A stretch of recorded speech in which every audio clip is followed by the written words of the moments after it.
तोड़ रहे। यही मेरा सबसे बड़ा सवाल है कि क्या रुक रहा है वहां। मैं उसको क्लियरिटी करता हूं कि भाई ये है, तोड़ो ना। अनऑथोराइज कंस्ट्रक्शन क्यों नहीं तोड़ रहे नगर पालिका, यही मेरे को समझ में नहीं आ रहा कि क्यों नहीं तोड़ रहे। बिल्डर की बात सुन के क्यों नहीं तोड़ रहे।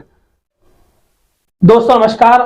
दोस्तों वसई विरार महानगर पालिका में किस कदर का भ्रष्टाचार और किस कदर के हालात है, इससे आप सभी वाकिफ है। बीते कल एक खबर सामने आई थी, हमने वो खबर चलाई थी, आपने देखा है।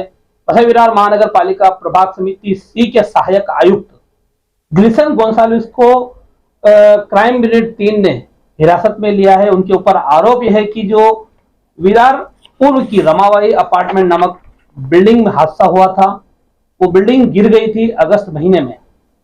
उस बिल्डिंग के गिरने के बाद वहां पर जो एफआईआर हुई थी और उसमें आरोप है कि ग्लिसन गोंसाल्विस उन्होंने समय रहते कार्यवाही नहीं की थी, उनका निग्लिजेंस था।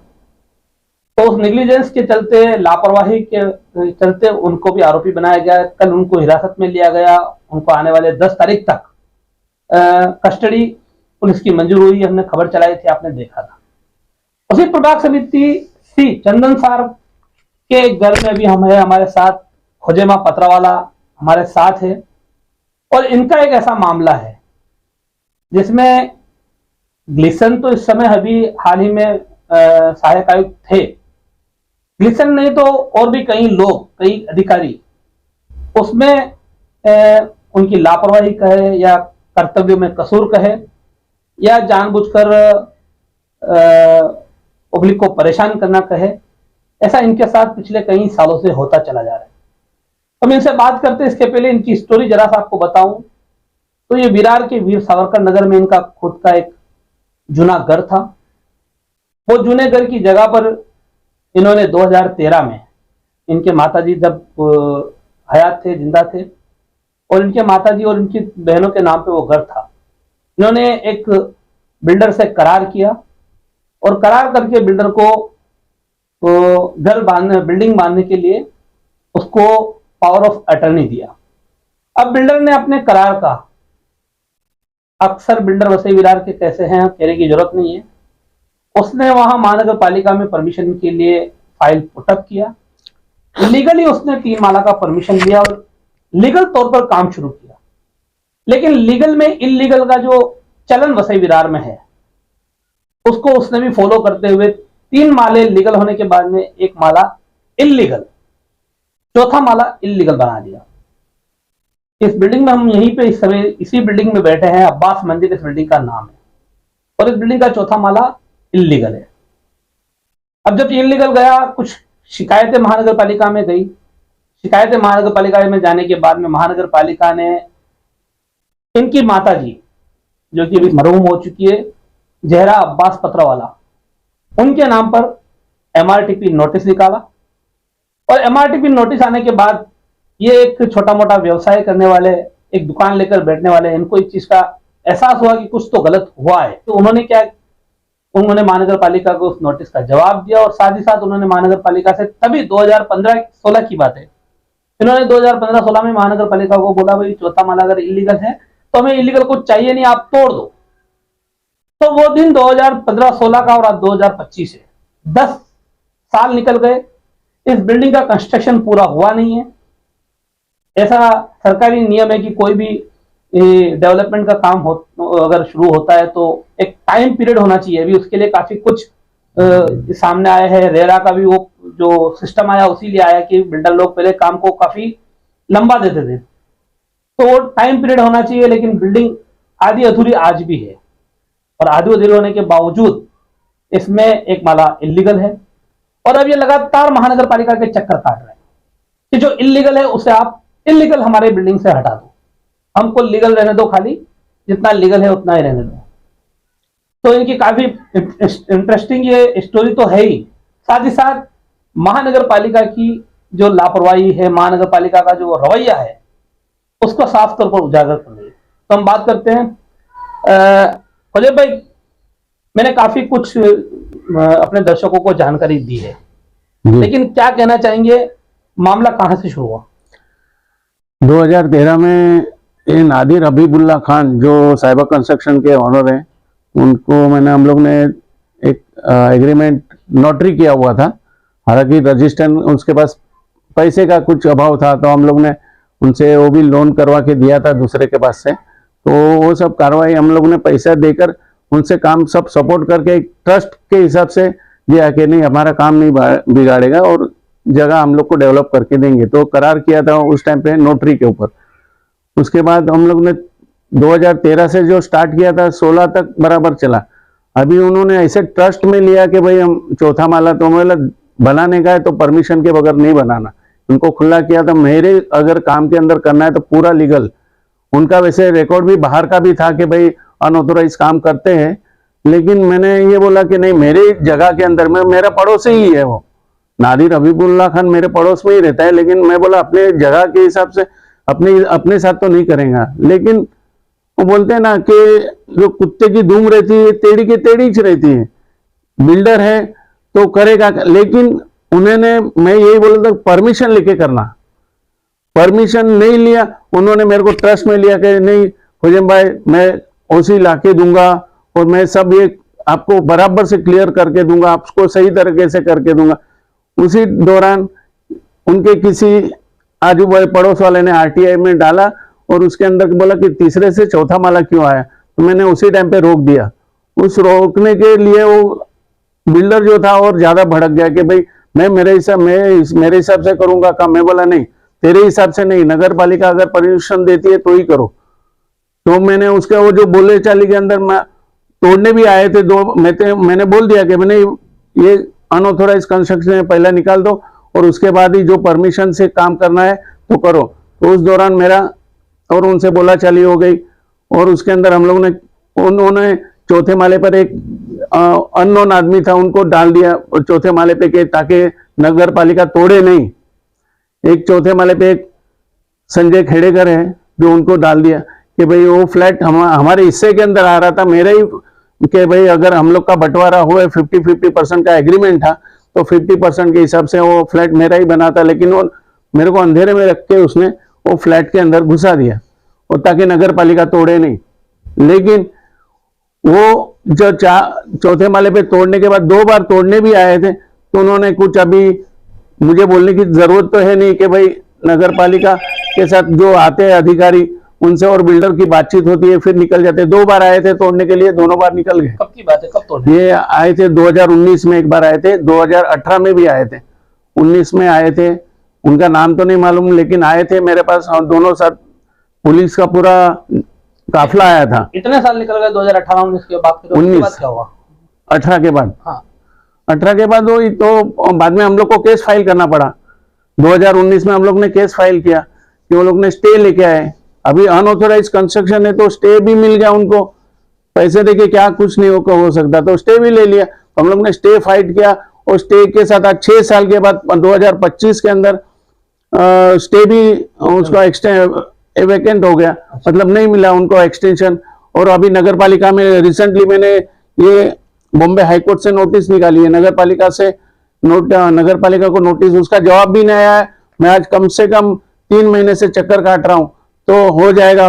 उसके अंदर ये रमाबाई का जो काम निकला उसके अंदर हमारा काम डिले हो रहा है और हो जाएगा यही जवाब मिलता है, आपको नोटिस दे दिया है हो जाएगा। लेकिन क्यों नहीं हो रहा है, वही मुझे सबसे बड़ा सवाल है कि क्यों नहीं हो रहा है। अनऑथोराइज कंस्ट्रक्शन क्यों नहीं तोड़ रहे, कोई ना कोई कारण लाके खड़ा कर देता है। नगर पालिका के अंदर बिल्डर जाता है और कुछ ना कुछ ये आ जाता है, मतलब वो लोग करते नहीं है काम नगर पालिका में। अच्छा, ये नोटिस आपने जो तारीख दिखाई है 10 अप्रैल 2025 को आपने दिया है, ये बाकायदा आपने वकील के थ्रू नोटिस महानगर पालिका को दिया है जी, और एक आपने बिल्डर को भी दिया है जी, ठीक है। ये 10/4/2025 के बाद से जो सहायक आयुक्त थे हमारे ख्याल से अभी गिल्सन गोंसाल्विस, जिनके ऊपर कार्रवाई हुई है कल, जिनका अरेस्ट हुआ है, वही थे?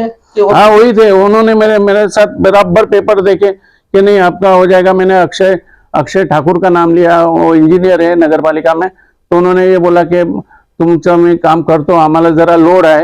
मतलब कितनी टाइम, रमाबाई को भी तकरीबन कम से कम 2 महीने के ऊपर हो गया, अगस्त की बात है। तो उस टाइम पे भी मैं बोला चलो उनके ऊपर लोड है तो कोई, मेरा तो उसके पहले का है तो मेरे ऊपर क्यों नहीं काम, अनऑथोराइज कंस्ट्रक्शन क्यों नहीं तोड़ रहे, यही मेरा सबसे बड़ा सवाल है कि क्या रुक रहा है। वहां मैं उसको क्लियरिटी करता हूं कि भाई ये है, तोड़ो ना, अनऑथोराइज कंस्ट्रक्शन क्यों नहीं तोड़ रहे नगर पालिका, यही मेरे को समझ में नहीं आ रहा कि क्यों नहीं तोड़ रहे, बिल्डर की बात सुन के क्यों नहीं तोड़ रहे। अच्छा, एक और चीज जो हम ये दस्तावेज देख रहे थे, इसमें देखा है तो आपके जिस घर में हम बैठे हैं इसका घर पट्टी लगा है? घर पट्टी नहीं लगा है अभी। नहीं, बिल्डर ने उन्होंने जो उसके फ्लैट बेचे थे बी विंग के अंदर है, उनके फ्लैट। मैं आ रहा हूँ वही। तो दर्शकों, हम यही चीजें जो महानगर पालिका का जो खेल है वो हम आपको यहाँ पे दिखाएंगे। इन्होंने इनका ये जो फ्लैट जहां हम है वो उसकी अभी तक ओसी आई नहीं है, क्योंकि ओसी तो आएगी नहीं जब तक ये काम पूरा होकर फाइल पुट ऑन नहीं होगी, ओसी नहीं आएगी। तो ठीक है, वो व्यवहारिक बात है, उसमें कोई बड़ी बात नहीं है। लेकिन ओसी नहीं आने के बावजूद इन्होंने महानगर पालिका से पिछले सालों में अर्जी की कि मुझे घर पट्टी जारी की जाए। टैक्स भरने को ये खुद तैयार थे। महानगर पालिका ने इनकी अर्ज पर कोई ध्यान नहीं दिया, संज्ञान नहीं लिया, इनसे टैक्स नहीं लिया। अब ट्विस्ट और मजा यह है कि जिस चौथे माले को महानगर पालिका 2015 में इलीगल होने का एमआरटीपी नोटिस बजाती है, उसी महानगर पालिका ने उसी चौथे माले के फ्लैट नंबर 401, 402 और 403 तीनों में घर पट्टी लगाई है। और घर पट्टी में साफ तौर पर यह जाहिर लिखा हुआ है कि अनाधिकृत बांधकाम शास्त्रीय कर भी वसूला हुआ है। यानी कि महानगर पालिका ने शास्त्रीय कर वसूल कर एक तरफ अपना ये जो है वो अपनी कॉलर बचाने की कोशिश की कि हमने शास्त्रीय कर लिया है, हम उसको अनऑथराइज बता रहे, ऑथराइज नहीं बता रहे। लेकिन अब सवाल यह है कि जब वो अनऑथराइज था ही, तब उनको घर पट्टी लगी और ये ऑथराइज होकर भी इसको घर पट्टी नहीं लगी। यह खेल कैसा आप समझ सकते हैं।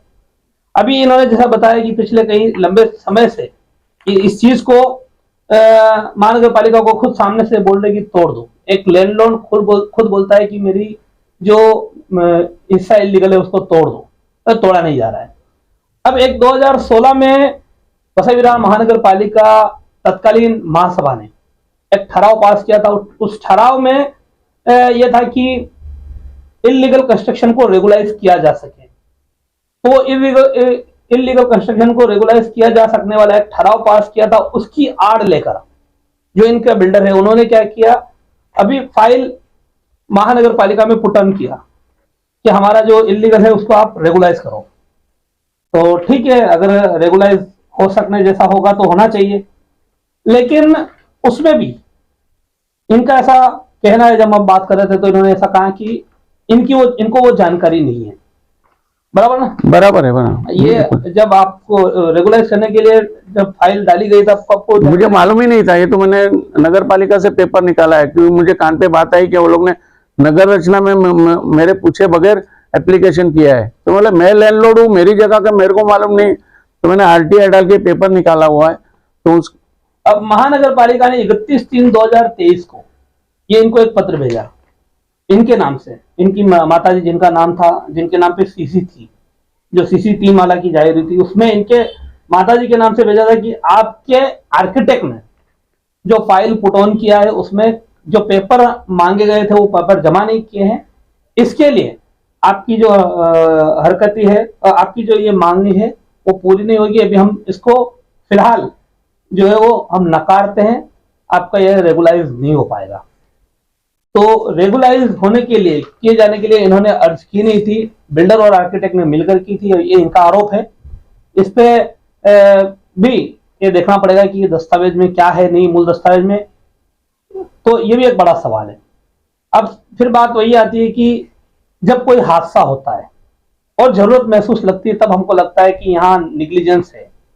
लेकिन उन हादसों को रोकने के लिए प्रिवेंशन क्यों नहीं किया जाता है, ये सबसे बड़ा सवाल है।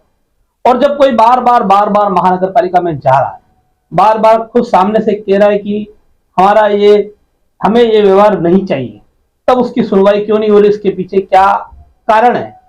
इसके पीछे दो ही कारण हो सकते हैं, या तो पॉलिटिकल दबाव या तो करेंसी दबाव। या तो पॉलिटिकल दबाव हो सकता है या करेंसी दबाव। अगर पैसा लिया हो, पैसे का लेन देन हो, आर्थिक व्यवहार हो, तो कहीं ना कहीं काफी चीजें हैं।